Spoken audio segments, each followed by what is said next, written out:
यदि कसैले घर सम्हालेर बस्ने महिलाहरूको सपना हुँदैनन्, उनीहरू घरभित्रै सीमित हुन्छन्, खुसी हुन्छन् भन्छ भने त्यो एकदमै गलत हो। अनि के साथीहरू, म जस्तै टोटली रूपमा कोही गृहिणी हुनुहुन्छ भने हजुरले आफ्नो सपना पूरा गर्नको लागि घर छोडेर हिँड्नै पर्छ भन्ने छैन। अनि के साथीहरू, म चिरिच्याट्टै परेर कहाँ जान लागे भनेर सोच्नु भएको छ होला। न ढाँटी भन्नुपर्दा हाम्रो नेत्र सरले कन्टेन्ट क्रिएटरको क्लास सञ्चालन गर्दै हुनुहुन्छ कि, अनि म त्यहाँ एक्स्ट्रा कुराहरू सिक्न जाँदैछु।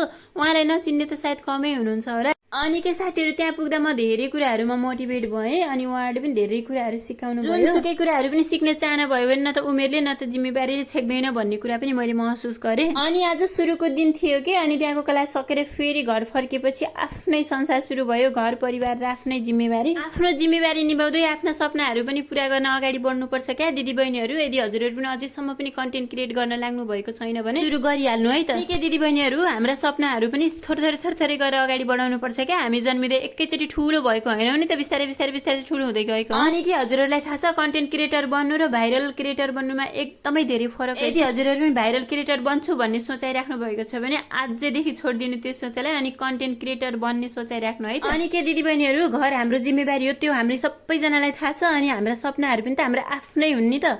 दुवैलाई सँगसँगै लिएर हामी अगाडि बढ्न सक्छौँ कि। हामी त महिला हो नि त, हामीसँग कति धेरै क्षमता हुन्छ। हार्नु हुँदैन, थाक्नु हुँदैन, सपना पुरा नभएसम्म रोकिनु हुँदैन भन्न त भन्छौँ हामीले। तर पनि कुनै काम गर्न लाग्यो भने हामीले 100 चोटि सोच्ने गर्छौँ कि छिमेकीले के भन्ला, आफन्तले के भन्ला, घरकाले के भन्ला भनेर रोकिरहेको। अब अरूले के भन्ला भनेर होइन क्या, आफू के बन्ने भनेर अगाडि बढ्नुपर्छ ल दिदी बहिनीहरू। Thank you for watching, see you next blog.